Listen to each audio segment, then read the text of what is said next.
పాఠశాల వేద పాఠశాల ఆధ్యాత్మిక విద్యార్థుల అధ్యయనశాల ఆధ్యాత్మిక జీవిత పాఠాల పరిశోధనశాల ఆది నుండి బైబిలు క్లుప్త అధ్యయనానికి మరో సదవకాశం.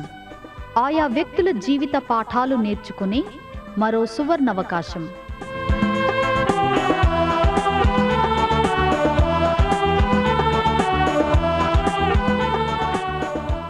వినండి వేద పాఠశాల నూతన వర్తమానాలు.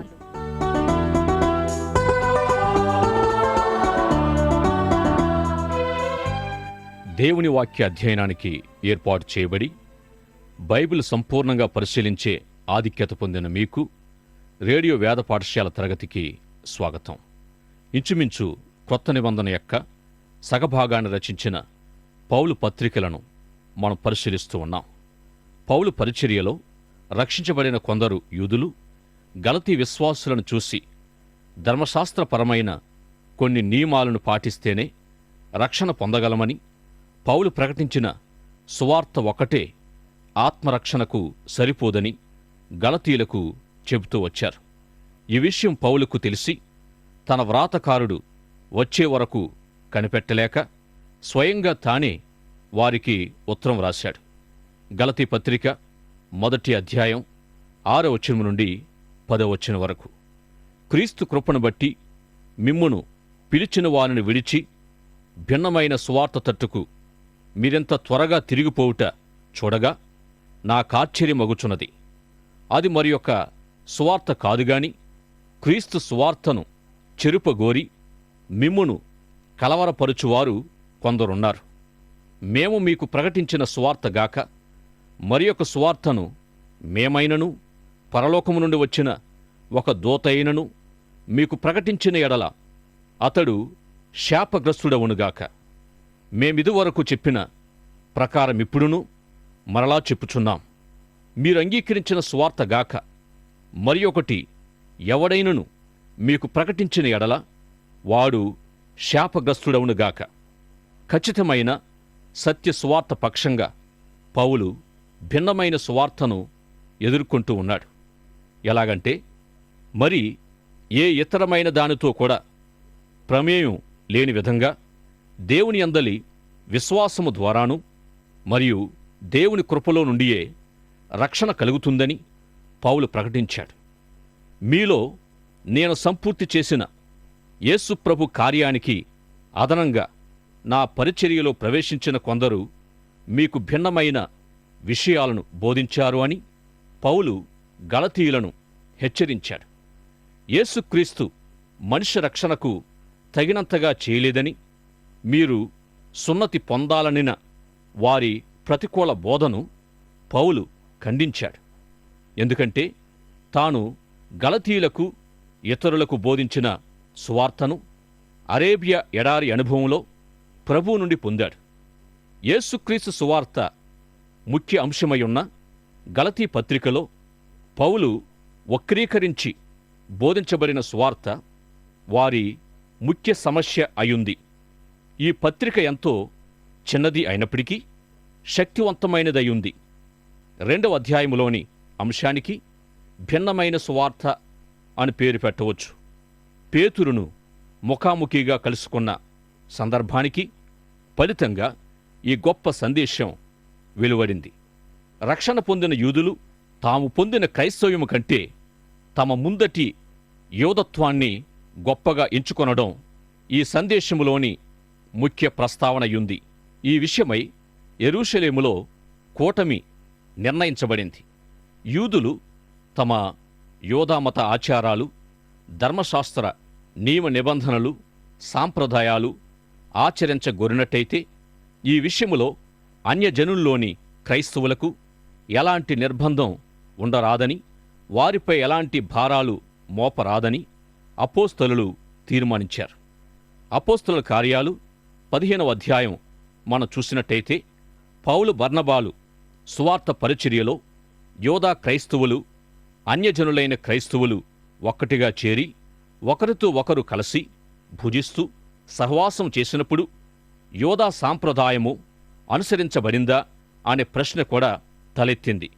దీనికి సమాధానంగా అంత్యోకయ పరిస్థితి ఎలా ఉందంటే, 2 బలలపై యోధా విధానములో, అన్యజనుల విధానములో 2 రకాల పదార్థాలు వారి నియమానుసారము పెట్టబడి ఉండేది.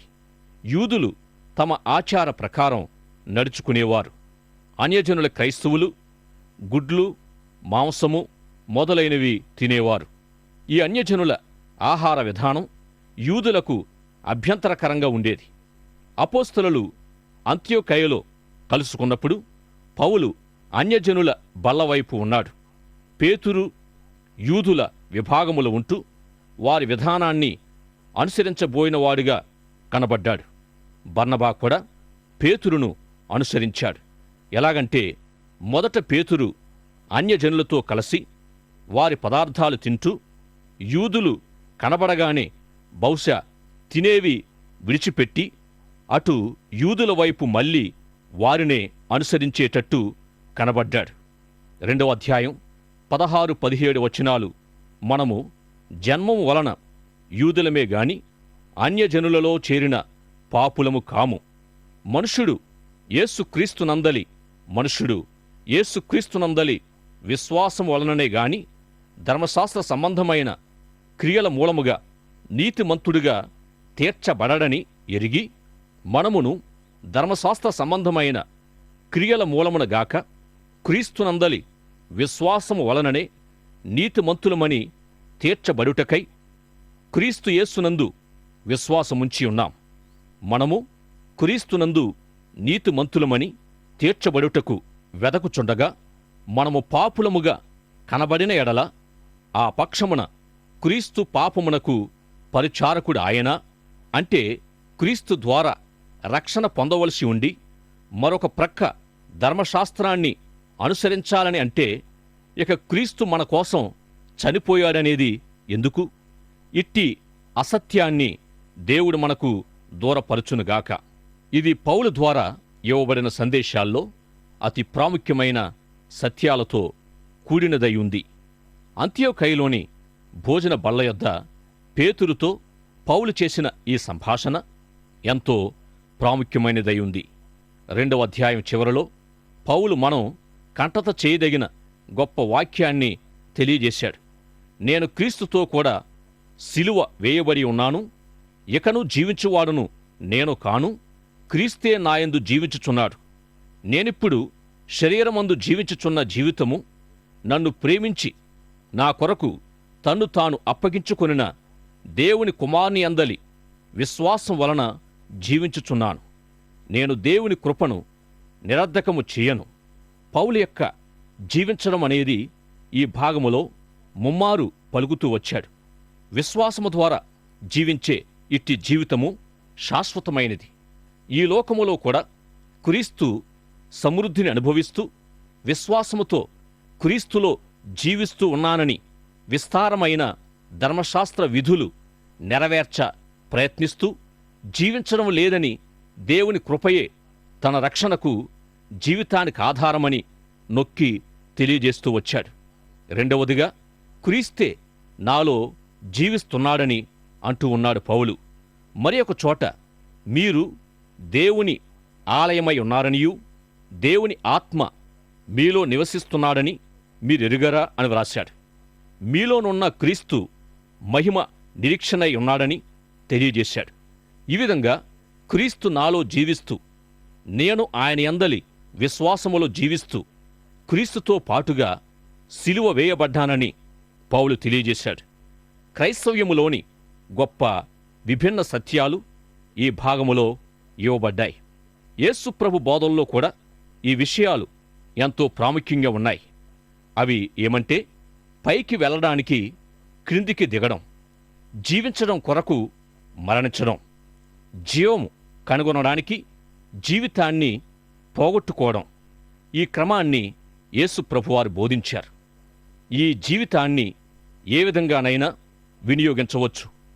తప్పుడు ప్రయోజనాల కొరకైనా వినియోగిస్తారు, మంచి ఆశయాల కొరకైనా వినియోగిస్తారు, లేక దేవుని మహిమార్థంగానైనా వినియోగిస్తారు.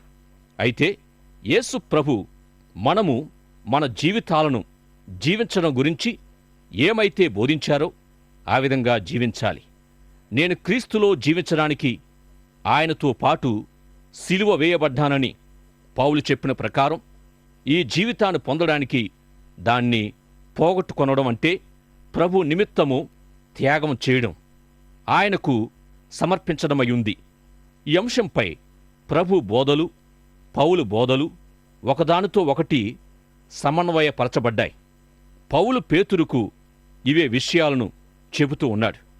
యేసుక్రీస్తునందలి విశ్వాసము ద్వారా మాత్రమే మనం రక్షించబడ్డాము, కాని ధర్మశాస్త్ర విధులను నెరవేర్చడం ద్వారా కాదని పౌలు పేతురుతో అంటూ ఉన్నాడు. మనము జీవించడం కొరకే క్రీస్తు మన కొరకు మరణించాడు అనేది సువార్త అయితే, ఆయనతో పాటు జీవించే నిమిత్తం మనం మరణించాలి. ఈ సత్యానికి బాప్తిస్మము గొప్ప సాదృశ్యమయ్యుంది. యావత్ శరీరము నీటిలో ముంచబడే విధానం క్రీస్తుతో పాటు మరణించుటను సూచిస్తుంది. ఇకపై జీవించేది నేను కాను, క్రీస్తే నాలో జీవిస్తున్నాడు. ప్రస్తుతం జీవించే ఈ జీవితము కూడా నా కోసము తనను తాను అప్పగించుకున్న దేవుని కుమారుని అందలి విశ్వాసం మూలంగానే జీవిస్తున్నాను అని పౌలు తెలియజేస్తూ వచ్చాడు. ఈ విధంగా ఆయన మరణ పునరుత్థానాలను, ఆయనతో పాటు మనము సిలువ వేయబడ్డామనే సత్యాన్ని లోకానికి ప్రకటిస్తున్నాం. అదేవిధంగా మన చిత్తము, మన ఏర్పాటులు, మన సంకల్పమంతటి కొరకు మనము మరణిస్తాం. ప్రభువుతో లేపబడి ఆయన కొరకు జీవిస్తున్నామనే సత్యాన్ని కనుపరుస్తాం. ఆయనలో మనలో జీవించే మార్గాన్ని మనలో కలిగి ఉంటాం. రోమాపత్రిక మొదటి 4 అధ్యాయాల్లో విశ్వాసమూలమైన జీవితాన్ని గురించి వ్రాయబడింది. 5వ అధ్యాయం నుండి 8 అధ్యాయం వరకు పాపాన్ని జయించుటను గురించి వ్రాయబడింది. నాలోనున్న ఆత్మ నాలోని పాపాన్ని నన్ను క్రిందికి పడద్రోసే పాపపు శక్తి కంటే కూడా ఎంతో గొప్పదనే సత్యాన్ని పౌలు తెలియజేశాడు. ఎందుకంటే మనము సిలువ వేయబడిన క్రీస్తుతో కూడా జీవిస్తున్నాం. ఈ విధంగా దేవునికి అనుకూలమైన సజీవ యాగంగా మిమ్మును మీరు సమర్పించుకోండని పౌలు తెలియజేశాడు. రోమాపత్రిక 12వ అధ్యాయం మొదటి 2 వచనాలు మనం చదువుకుందాం.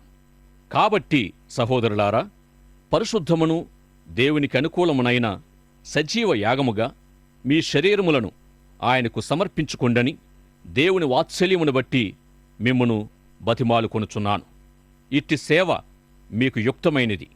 మీరు ఈ లోక మర్యాదను అనుసరింపక ఉత్తమమును అనుకూలమును సంపూర్ణమునయున్న దేవుని చిత్తమేదో పరీక్షించి తెలుసుకున్నట్లు మీ మనసు మారి నూతన మగుట వలన రూపాంతరము పొందుడి.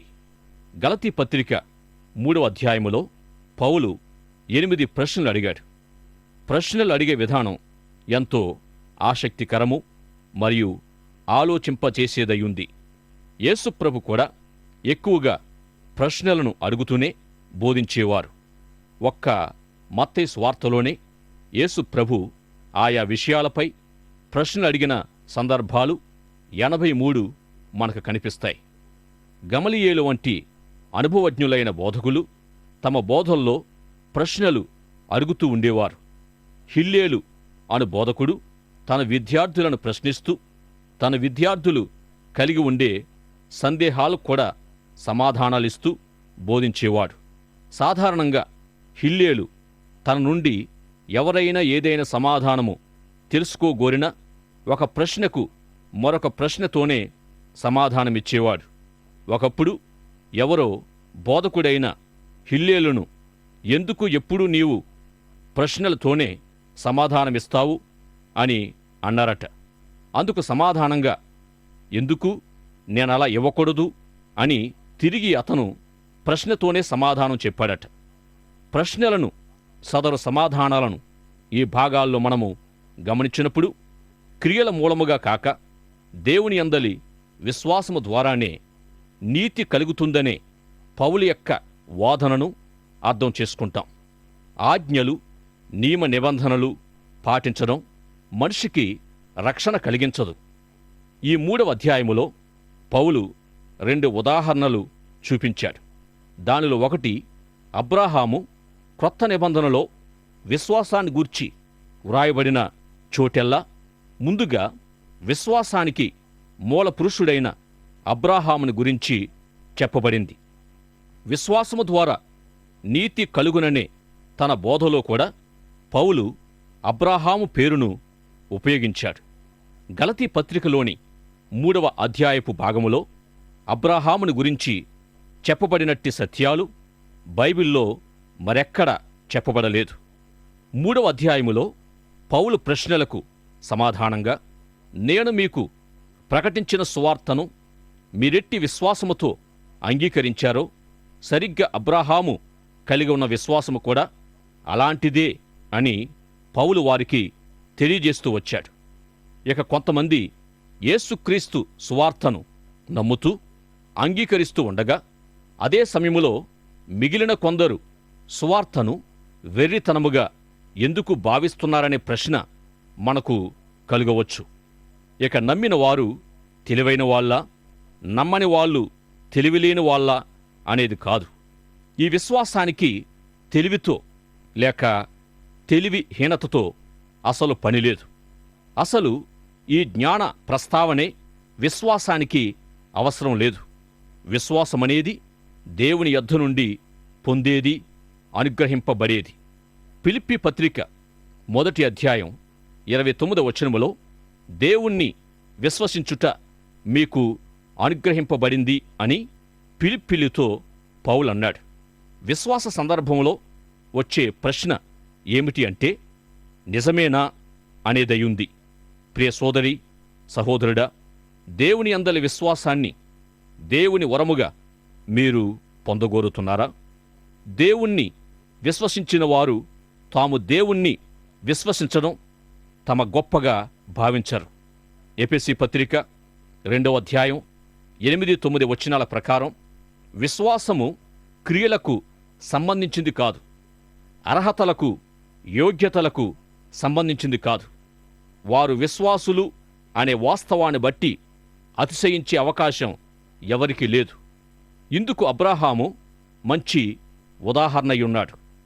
దేవుడా వృద్ధునికి సంతానము మరియు ఆయా ఆశీర్వాదాలు వాగ్దానము చేసినప్పుడెల్లా అతడు పరిపూర్ణంగా నమ్ముతూ వచ్చాడు.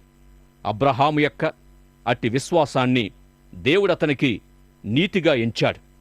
ఈ విధంగా రక్షించగల క్రీస్తు యేసునందు విశ్వాసము గలవారంతా అబ్రాహాము పిల్లలు, వారసులై ఉంటారు. ఇక అబ్రాహాము కలిగి ఉన్నలాంటి విశ్వాసాన్ని ఎవరైతే కలిగి ఉంటారో వారే అబ్రాహాము యొక్క ఆత్మ సంబంధమైన పిల్లలై ఉంటారు. గలతీ పత్రిక 3వ అధ్యాయాన్ని అర్థం చేసుకోకుండా యేసుక్రీస్తు శిష్యులు లేక అబ్రాహాము పిల్లలు కాజాలరు. మనల్ని మనము ఏ ధర్మశాస్త్రము ద్వారా లేక దాని ఆజ్ఞలు, విధుల ద్వారా నీతిమంతులుగా చేసుకోవడానికి ప్రయత్నిస్తున్నామో ఆ ధర్మశాస్త్రము ఒక ప్రయోజనాన్ని లేక ఒక ఉద్దేశాన్ని కలిగి ఉంది.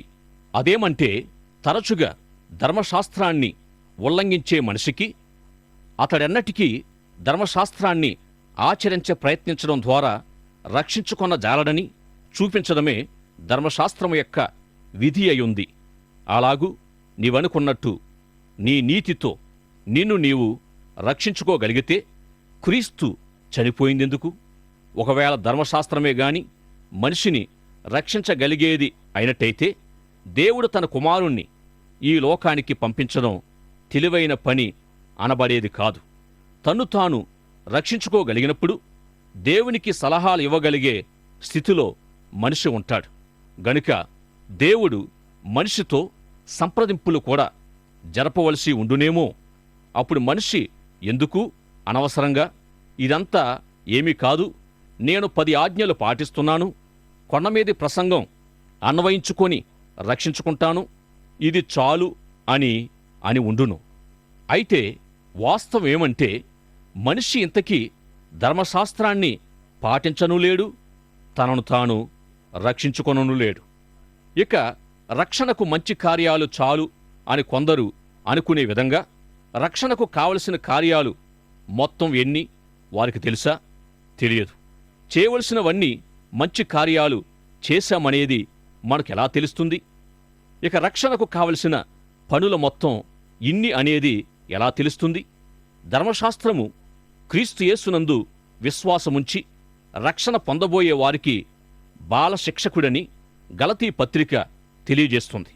ఆ కాలములో విద్యను అభ్యసించడం ఎంతో కష్టతరమైన విషయము అయినందున సమాజములోని ఘనులు, ఐశ్వర్యవంతులు తప్ప ఇతరులెవరూ విద్యను అభ్యసించలేకపోయేవారు. అయితే గృహాల్లోనే పిల్లలు భవిష్యత్ విద్యకు బాలశిక్షకులచే సిద్ధపరచబడేవారు. ఈ విధంగా ధర్మశాస్త్రము దానిని ఆశ్రయించి ఉన్నవారిని క్రీస్తు ద్వారానైన రక్షణకు సిద్ధపరచగలదయుంది. మొదటిగా పౌలు గలతీ పత్రికలో భిన్నమైన సువార్త లేక భ్రష్టత్వానికి దిగజార్చే సమాచారాన్ని ఖండిస్తూ మాట్లాడాడు. తరువాత ఖచ్చితమైన సువార్తను గురించి తెలియజేశాడు. తరువాత క్రీస్తు ద్వారా విశ్వాసి ద్వారా క్రీస్తు జీవించగలిగే అభిముఖంగా తెలియచేయబడిన సువార్తను గురించి మనం తెలుసుకుంటాం.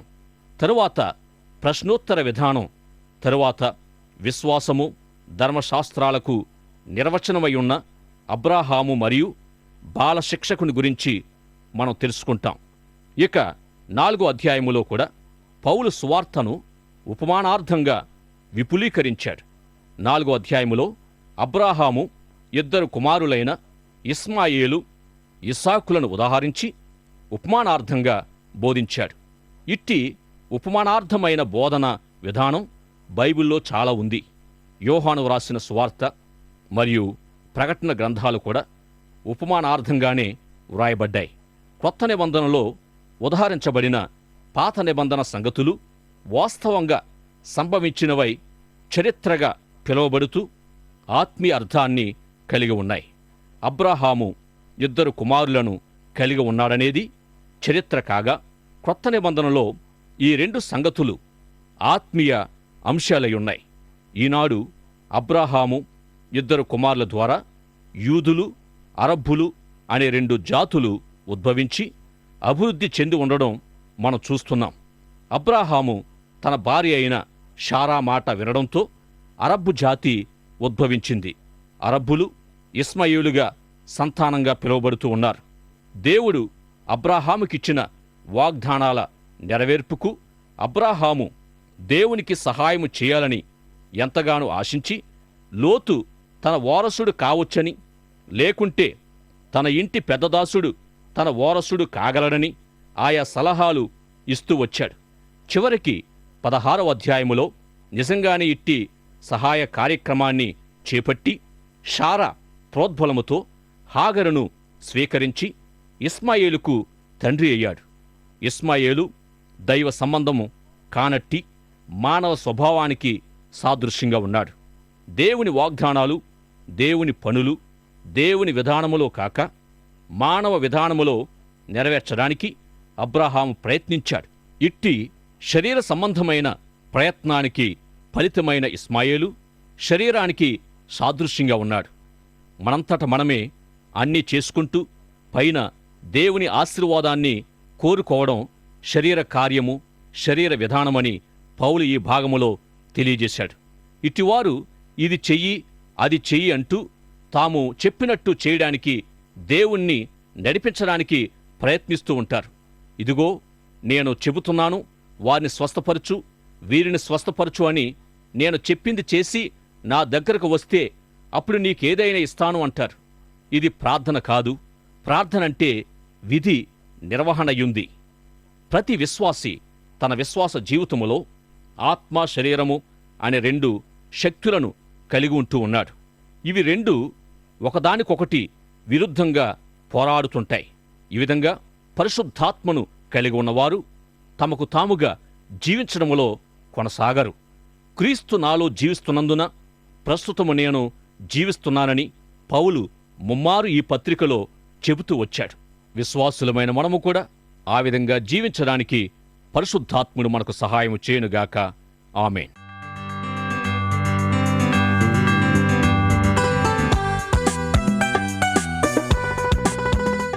వేద పాఠశాలకు క్రమంగా హాజరవుతున్న విద్యార్థులకు మా అభినందనలు. ఈనాటి తరగతిలో మీరు వింటున్న ఆధ్యాత్మిక పాఠాలు మీ వ్యక్తిగత కుటుంబ జీవితాలకు ఎంతో సహాయపడగలవని ఆశిస్తున్నాం. ఈ పాఠాల ద్వారా మీరు పొందుతున్న ఆత్మీయ మేలులు, ఆశీర్వాదాలు మాకు కూడా తెలియపరచండి. నేటి పాఠంలో మీకు ఏ విధమైన సందేహాలు, ఇంకా అర్థం కాని విషయాలున్నా వెంటనే మాకు వ్రాయండి. ఈ సందేశాలు మరింత సులభంగా అర్థం చేసుకోవడానికి సహాయకరంగా ఉండుటకు ఒక ఉచిత బైబిల్ గైడు మీకు పంపించగలం. మా చిరునామా: వేద పాఠశాల, విశ్వవాణి, తపాలా సంచి 4, సికింద్రాబాద్ 5000117. మా ఈమెయిల్ ఐడి telugu@radio882.com.